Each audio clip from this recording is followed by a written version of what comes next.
meu nome é Anderson e eu estou aqui para apresentar o Tech Challenge Fase 3 da pós-graduação em Arquitetura de Software da FIAP.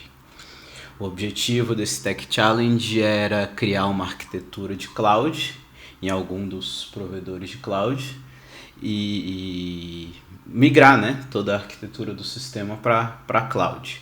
E o provedor que eu escolhi foi a AWS e vou apresentar aqui um pouco da arquitetura. Os serviços serverless que foram utilizados para autenticação foi o API Gateway, que é o endpoint público da aplicação.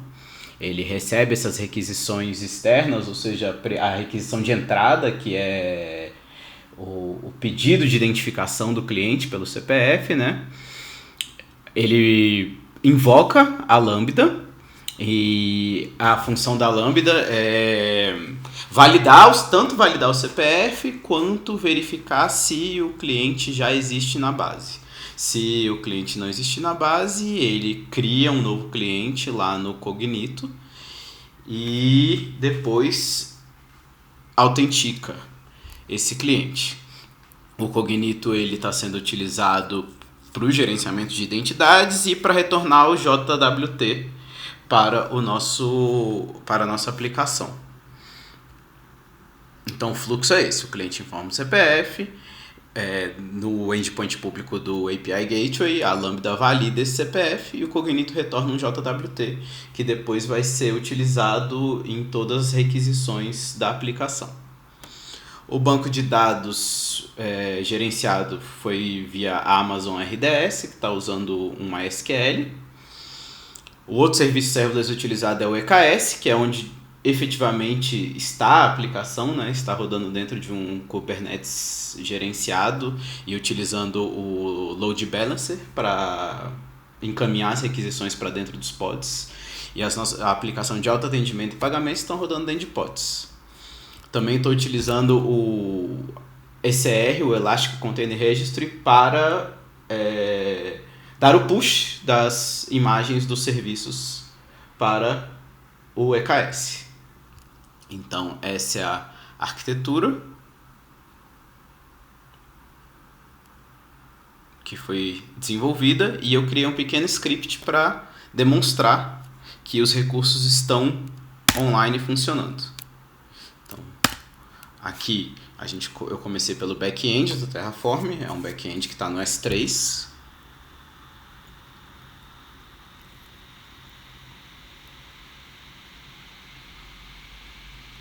Está lá funcionando. Esses aqui são os repositórios ECR, ou seja, onde estão as imagens Docker. Aqui dá para ver que tem as imagens do serviço de autoatendimento e as imagens do serviço de pagamento. Tem outras imagens lá, mas a latest está aqui também. Ela foi carregada recentemente porque eu estava testando aqui o pipeline de CI/CD. Então tem poucos minutos que essa imagem foi carregada. Agora essas são as imagens do autoatendimento. As imagens do pagamento também estão lá, estão sendo verificadas, daqui a pouco vai aparecer aí.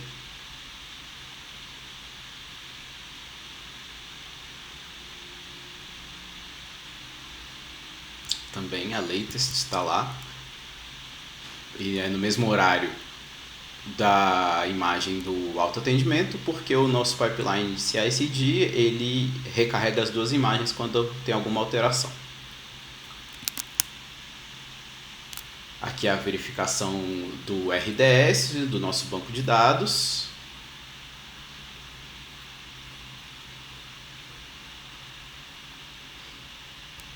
Está available 20 GB com ID lanchonete MySQL.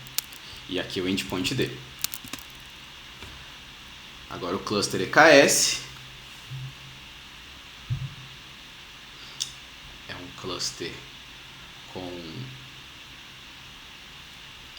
esse endpoint e com esse nome. É um cluster com 2 nós. Nós podemos ver os 2 nós aqui.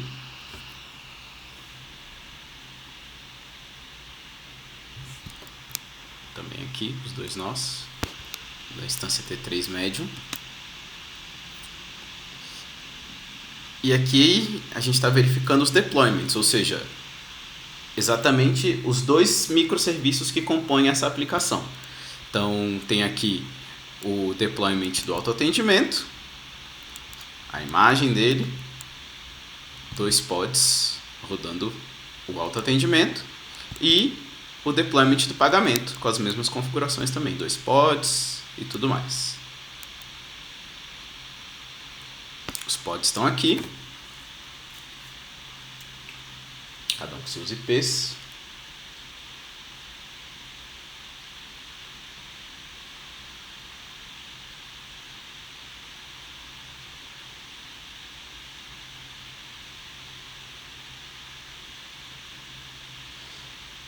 Os services também estão aqui.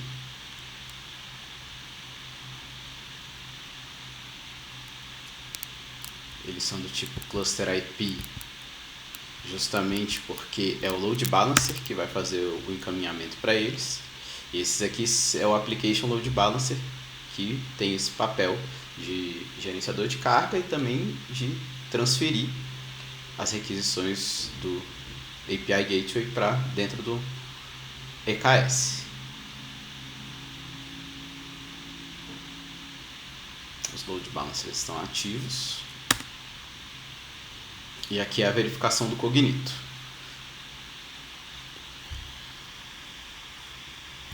Esse é o nosso User Pool, Lanchonete Alf.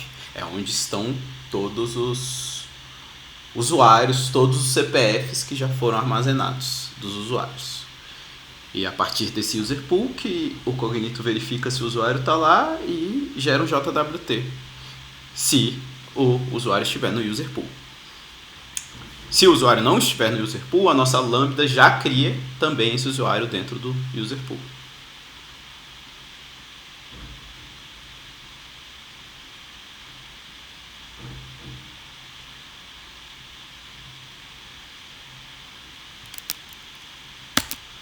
E essa aqui é a Lambda.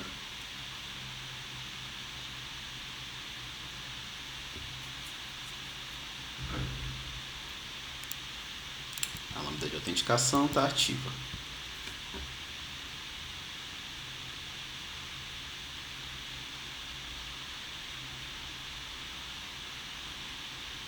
A última vez que ela foi executada. E por fim, o nosso API Gateway, que é a porta de entrada, né, da aplicação. É o endpoint público.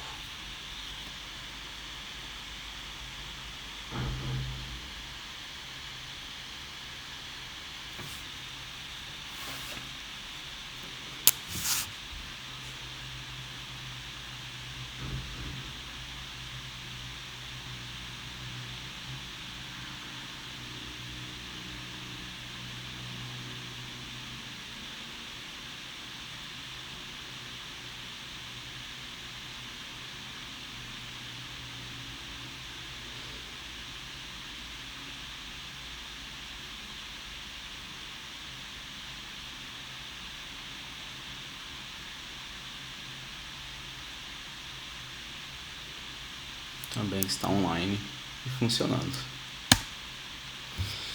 Então, essa é a infraestrutura. Esse script ele serve para demonstrar essa infraestrutura que está representada aqui nesse diagrama. E no README tem explicações mais detalhadas sobre tudo isso. Eu também preparei um script aqui de teste end-to-end para a gente ver tudo isso funcionando. É o Test Alf Scenarios. Então nós vamos rodar aqui e ele vai executar uma série de operações básicas do sistema para fins de demonstrar que o sistema ele não está só online, mas está funcionando também. Ele faz aqui uma autenticação anônima, também faz uma autenticação com CPF, e a partir dessas duas autenticações ele faz uma série de pedidos, executa pedidos. E esses são os testes de cenários que eu pensei. Ele está obtendo as URLs aí que são importantes e daqui a pouco ele vai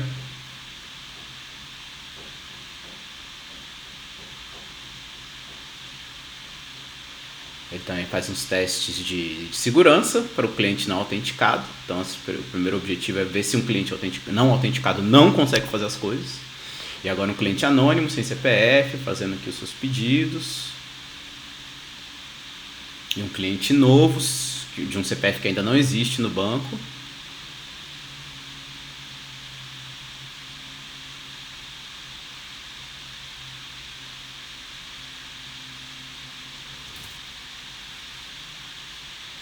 E esse é de um cliente já existente, um cliente que já estava no banco.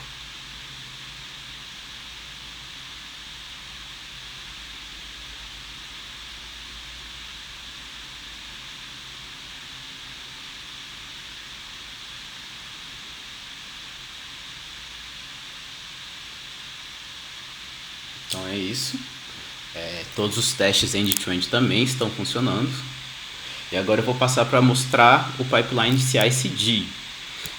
Antes disso, tem aqui para demonstrar que o push da main está protegido. Eu tentei fazer um push aqui, né? Olha lá, teste de push protegido, e deu um erro.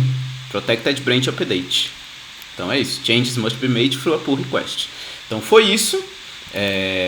Tá aqui nos settings também, né? Require a pull request before merging. Então a branch main está protegida. E os pipelines que eu criei foram os seguintes. Então aqui temos também uns pull requests fechados, demonstrando que o pipeline está funcionando. E infelizmente eu só tive tempo de fazer o pipeline da aplicação. E o pipeline da aplicação ele funciona da seguinte forma. Quando o pull request ele abre, eu rodo testes. Então eu separei em CI e CD. A partir do momento que o pull request abre, eu rodo uma bateria de testes para ver se os testes unitários estão passando. Tá aqui. E se os testes unitários estiverem passando, aí sim que o pipeline de continuous deployment pode rodar. E aí é o pipeline que vai buildar e deployar novamente a aplicação. Eu optei por começar fazendo o pipeline da aplicação, porque eu achei que ele é o que muda mais frequentemente, né? A aplicação muda mais frequentemente que a infraestrutura. Infelizmente eu tive problemas com o acesso aí do AWS Academy e no fim de semana eu não consegui trabalhar no resto dos pipelines, mas pelo menos tem um aí de exemplo e os outros eu acredito que seriam parecidos. Então é isso, a demonstração. Obrigado e até mais.